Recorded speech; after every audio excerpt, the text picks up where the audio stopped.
Bonjour à tous, je reviens du sport et puis je me suis dit que j'allais quand même vous faire je viens de terminer une conférence, un exposé de Francis Cousin qui prévoit lui aussi l'effondrement financier, en tout cas à partir de 2020, et donc ce qui va s'en suivre dans les années qui suivent. Donc ça revient à ce que j'avais prévu dans mon livre. Dans les prévisions, vous savez, c'est pas une boule de cristal, c'est des tendances et des logiques. Donc, on s'en fout, hein, que ce soit 2020, 2021, 2022, mais là, ça commence à devenir chaud. C'est pas de ça dont je voulais parler. Je vais vous parler des événements très importants qui sont passés depuis 3 4 jours. Le premier, et probablement vous n'en avez pas entendu parler, euh, c'est que la production américaine de pétrole a commencé à décroître, en tout cas à cesser de croître. Et en fait, c'est ce que j'avais prévu, c'est ce qu'on vous avait prévu. Richard Heinberg et plein d'autres, vous l'avez dit déjà sur cette chaîne YouTube où je vous en avais parlé, je les avais interviewés, c'est-à-dire que les pétroles de schiste qui avaient boosté la production américaine de manière très forte, parce qu'évidemment ils ont creusé énormément de puits, ces puits ont des petits volumes et surtout ces puits ont une baisse très vertigineuse, c'est-à-dire qu'ils montent en puissance et ils en ont fait plein, mais ils baissent très très vite quand ils sont vides, parce qu'en fait c'est un peu les fonds de tiroir, c'est un peu là où on va gratter tout ce qui reste avec ces nouvelles technologies qui sont capables de concasser les roches, mais en réalité c'est infime par rapport aux grands puits de pétrole qui sont des grandes quantités bloquées par des roches, et donc vous avez ce pétrole qui n'est pas dans la roche, mais qui est bloqué, si on veut, comme dans une caverne. Je fais simple, c'est un petit peu plus compliqué. Et donc, c'est entre les puits horizontaux et justement ce concassage de roches grâce à des produits, de l'eau très chauffée, des produits chimiques qui fracassent les roches et qui permettent d'en sortir, c'est un peu la fin, c'est un peu c'est pas de la mauvaise qualité en soi, mais c'est vraiment on va chercher vraiment tout ce qui reste. On va gratter les fonds de tiroir. Et donc, cette technologie fait que les puits baissent très vite et qu'il faut en produire de plus en plus. Sauf qu'arrive un moment où il n'y en a plus, parce que géologiquement, il y en a pas partout du pétrole. Et donc la production commence à baisser. Et, euh, et déjà, je pense que les chiffres avaient été surévalués pour donner cette image des États-Unis étant indépendants en énergie, ce qu'il faut, mais parce que là on parle de pétrole, on parle pas d'énergie totale. Et puis, quand bien même, les États-Unis continuent à importer du pétrole, ont des stocks stratégiques certes, mais cette production de schiste a commencé à baisser. Et donc, euh, et donc c'est le pic du schiste probablement qui s'ajoute au pic conventionnel qu'on avait déjà identifié il y a pas mal d'années. Ces technologies nous ont permis d'avoir en fait 10 ans de production de pétrole, surtout aux États-Unis et dans certains autres pays, sans que ça impacte de manière massive soit les prix, soit la production tout court, et donc qu'il y ait une différence entre la demande et l'offre. Alors, deuxième info importante de ces derniers jours, dont ça, je pense que vous en avez entendu parler, c'est qu'il y a eu une attaque de drone sur une des principales raffineries de pétrole d'Arabie Saoudite. Alors, on dit que ce sont des combattants yéménites. Le Yémen est attaqué par l'Arabie Saoudite depuis plusieurs années. Euh, Probablement y a-t-il eu une contre-attaque sur un élément névralgique très important de l'économie saoudienne. Les États-Unis blâment l'Iran, qui semblerait-il soutient le Yémen, mais en réalité nous n'en savons rien à ce stade. Il se peut tout à fait que ces attaques soient dues à d'autres pays. Vous savez, parfois dans ces billards à trois bandes, qui a intérêt à faire monter les prix du pétrole, qui a intérêt à déstabiliser l'Arabie Saoudite, ou qui a envie de blâmer l'Iran en faisant une fausse attaque sur l'Arabie Saoudite. Tout ça, on n'en sait rien, on ne peut faire que des conjectures. De toute façon, les médias, on le sait, ne nous racontent que des conneries. Donc, ça sert même à rien de les lire ou de les écouter ou de les regarder. Donc, très difficile à savoir qui l'a fait. Ce qui est important à savoir, en revanche, c'est que la production de pétrole, et ça, je vous l'ai déjà dit, mais et je vous encourage d'aller voir le blog Oil Mine pourtant sur le monde.fr, le blog de Mathieu Ozano, qui fait depuis de nombreuses années des analyses sur le pétrole et qui a d'ailleurs écrit un très bon livre que vous trouverez facilement dans les librairies, on va dire, sur l'histoire du pétrole. C'est un livre très très bien écrit, très très bien fait, avec beaucoup de chiffres, beaucoup de données, et qui va dans le sens de ce que j'écris dans Survivre, bien que j'ai lu ce livre que très récemment. Donc je vous conseille ce livre. Bref, le pétrole, une fois qu'il est produit, n'est pas ou très très rarement, prêt à être consommé, si je puis dire, ou être utilisé plutôt dans différentes applications, que ce soit la chimie d'un côté ou de l'autre côté des carburants. Le pétrole nécessite d'être raffiné pour détacher les parties lourdes des parties plus légères, voire carrément du gaz. Donc en gros, dans ces tours de raffinage, qui font partie de ces raffineries, qui sont des systèmes très complexes, des grosses industries lourdes, eh bien, on va réussir à détacher de ce pétrole, et il y a différentes sortes de pétrole qu'on extrait. Certains sont plus lourds, d'autres sont plus légers. Plus léger permet de faire des carburants, le plus lourd permet de faire d'autres produits, et franchement vous allez me poser une colle, mais c'est souvent les plastiques et d'autres, en fait ce sont des chaînes de polymères plus denses et plus lourdes. Bref, mais vous allez me poser une colle si vous me demandez d'aller plus loin que cette explication. Cela dit, ce qui est intéressant, c'est que dans ces raffinages qui vont séparer la benzine, ce qu'on va appeler l'essence utile pour les voitures, etc., le diesel, la nafte, plus bas des goudrons et des choses comme ça, eh bien, ce sont les goulets d'étranglement par où toute la production doit passer à un moment ou à un autre. Et ces raffineries, il n'y en a pas des millions dans le monde. En général, les pays importateurs en ont, parce qu'il arrive que des pays importent du pétrole peu raffiné ou semi-raffiné, et ensuite qu'ils le raffinent et qu'ils le transforment de manière à ce qu'il soit adapté au marché local. Donc vous avez par exemple des raffineries, il y en a une en France près de Marseille, il y en a une autre près du Havre, il y en a une en Sicile par exemple, pour le pétrole libyen qui arrive en Italie. Généralement, il est pré-raffiné avant, il y a toujours un raffinage, en tout cas partiel, dans les pays d'extraction, afin que le pétrole soit prêt à être mis soit dans les pétroliers, soit dans les pipelines, et qu'il soit envoyé plus loin, soit pour la consommation, soit pour des raffinages ultérieurs. Donc le raffinage est un système coûteux, long, et les raffineries sont très complexes.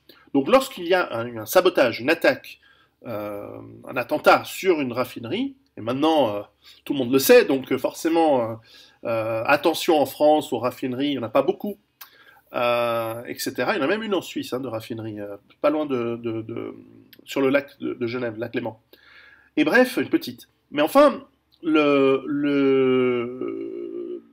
goulet d'étranglement fait que si la raffinerie doit s'arrêter parce qu'il faut la réparer, parce qu'il faut la remettre en marche, etc., vous pouvez produire tant que vous voulez, la production, elle diminue. En fait, l'effet de la production n'a plus d'importance, puisque ce qui compte, c'est ce qui sort de manière raffinée, ce qui peut être transporté, etc. Alors, certes, il y a des réserves stratégiques, il y a énormément de pétrole qui circule dans les pétroliers, mais en général, ça ne représente que 3 ou 4 mois de production. Donc là, vous avez quelque chose qui a fortement fait baisser la production de pétrole raffiné d'Arabie Saoudite, qui est quand même le 3e producteur mondial.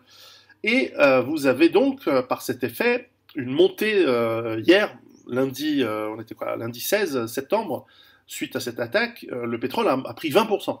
Alors c'est probablement un petit peu exagéré, parce que d'une part, ces raffineries vont être réparées, alors ça prend du temps parce que ce n'est pas une ampoule qu'on tourne, ce sont quand même des systèmes compliqués, puis généralement, c'est rempli, la moindre attaque sur ces raffineries fait qu'il y a énormément de destruction, énormément d'attaques, etc. Mais enfin, ça se répare. Ça se répare peut-être en 3-6 mois. Je n'ai pas d'informations sur le temps qu'estiment les Saoudiens, enfin les gens qui bossent pour les Saoudiens, parce que les Saoudiens ils bossent pas, ils savent pas, et pour remettre en place ces raffineries. Alors, ce qui montre en fait, en réalité, c'est que nous sommes dans une situation assez tendue. Alors, quelles sont les conséquences de cela? Que le prix du pétrole monte de manière durable ou pas, ça c'est quelque chose que les banques centrales, elles ont beau imprimer de l'argent, elles ont beau tenir cette économie complètement fausse dans laquelle nous vivons en route, mais s'il n'y a pas l'énergie, il n'y a pas l'énergie. Donc tu peux faire de la fausse monnaie tant que tu veux, tu peux donner de l'argent aux gens pour leur faire croire qu'ils ont du pouvoir d'achat, si derrière il n'y a pas le pétrole pour faire tourner l'économie, et je vous rappelle que 99% du trafic mondial naval est basé sur du pétrole, pas de l'électrique, pas des renouvelables, c'est du pétrole, du brut. Et donc, enfin pas du brut, pétrole brut, mais c'est brutalement du pétrole. C'est souvent de la nafte, du diesel. Et bref, bon, pareil pour le trafic aérien, les bagnoles à 98% c'est du pétrole, c'est pas électrique du tout. Il y a très très peu des voitures électriques. Donc, donc c'est absolument indispensable. Et c'est ça qui est la clé de voûte de toute l'économie aujourd'hui. Et en plus, si les prix montent, eh bien, il commence à avoir des freins sur l'économie qui est déjà à 0% de croissance. Aujourd'hui, l'Europe, quand on vous dit 1% de croissance, en réalité, il faut enlever 1 ou 2 points. En fait, nous sommes en récession. Les États-Unis, certes, Trump a fait des efforts et certaines de ses politiques ont eu du succès, mais la réalité, c'est que la production n'est pas, enfin, l'augmentation du PNB américain n'est pas très bonne. Et si on enlève les magouilles statistiques des chiffres, on arrive probablement à 0, ou peut-être moins 1. Mais enfin, il y a eu de la création d'emplois, ça c'est vrai aux États-Unis. Bref, le pétrole est ce qui fluidifie l'économie, et donc plus le prix est bas, plus l'économie permet voilà, d'utiliser cette énergie bon marché qui permet de faire plein de choses. Si en revanche les prix montent, là ils ont monté de 20%, alors vont-ils continuer sur cette tendance? Je ne crois pas. Vont-ils se stabiliser? Peut-être. Vont-ils rebaisser un petit peu? Peut-être. Impossible de le savoir à ce stade. Mais en tout cas, c'est pas bon pour l'économie. Et les conséquences, c'est que si l'économie mondiale, et surtout américaine, ralentit, et qu'en 2020, nous avons une crise économique, là, il y a des chances que Trump ne soit pas réélu. Et si Trump n'est pas réélu, nous allons avoir à la place de Trump quelqu'un qui aura des politiques socialistes, mais surtout, et c'est ça qui est important, qui va être extrêmement soumis à l'État profond, qui lui veut la guerre contre l'Iran et contre la Russie. Et donc là, nous allons avoir non seulement une crise économique en 2020, et si Trump n'est pas réélu, nous allons avoir probablement la guerre en 2021 sur 2022. Si en revanche, malgré la crise, ou s'il n'y a pas de crise, alors s'il n'y a pas de crise, Trump va être réélu haut la main l'année prochaine. Mais ce sera la dernière fois qu'un président américain anti-guerre et pro, on va dire, la majorité blanche aux États-Unis va être élu parce que cette majorité blanche n'existera plus à partir de 2024. Donc, à la prochain cycle électoral, les États-Unis deviennent une république bananière du tiers-monde, manipulée par les petits malins qui savent manipuler les abrutis du tiers-monde. Parce que c'est comme dans tous les pays du tiers-monde, dès qu'il y a des gens pas très intelligents, il y a une petite clique de gens très, très, très malins qui les manipulent beaucoup plus facilement que des gens moyennement intelligents comme les Européens de base, qui se font manipuler un peu moins et qui ont le sens, qui ont ce sens de la révolution et du défi par rapport au pouvoir, ce qui fait que c'est bien pour ça qu'on veut nous remplacer en Europe. On veut nous remplacer par des gens avec un quotient intellectuel beaucoup plus bas, bien plus facile à être manipulé. Voilà, c'est comme ça. Donc c'est ce qui joue en ce moment, c'est clé. Et je vous rappelle que dans mon livre Survivre à l'effondrement économique, je vous avais dit que le moment clé commence en 2020 à 2022. Après, normalement, c'est la fête du slip. Peut-être que je me suis trompé, peut-être que je me trompe de 2 ans, de 5 ans, de 10 ans. Je pense pas, mais on verra. De toute façon, je vous avais dit, fin 2022, j'arrête. De toute façon, je ne serai plus qu'à l'écriture et je ne serai plus en public. Voilà, si vous voulez en savoir plus, je serai à Clermont-Ferrand ce vendredi. Allez sur mes réseaux sociaux, il y a comment s'inscrire, etc. Je donnerai une conférence. Vous aurez l'adresse je mettrai ici le courriel des organisateurs, mais peu importe. Donc vous voyez, ce qui se passe en ce moment, c'est clé. C'est vraiment clé.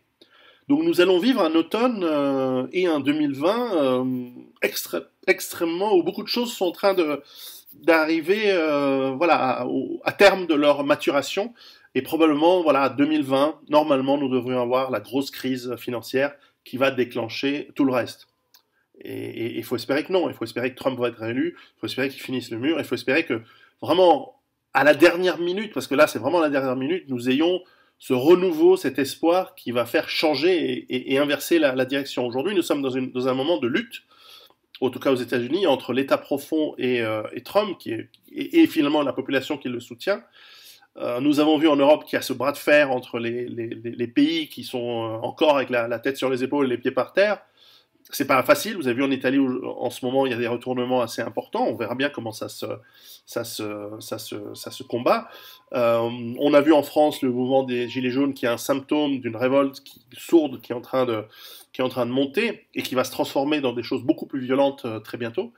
Et voilà, nous allons vers le début de ce qui va être des guerres civiles, des crises économiques lourdes, et donc ce que j'appelle l'effondrement économique dans mes livres. Livres qui seront tous republiés, j'espère, d'ici Noël. Nous sommes en train de les mettre à jour d'ailleurs, et pour que la nouvelle impression soit mise à jour par rapport à ce qui s'est passé sur les 8, 9, 10 dernières années. Voilà. Préparez-vous, et surtout, putain, préparez-vous, parce que là, c'est chaud. À bientôt.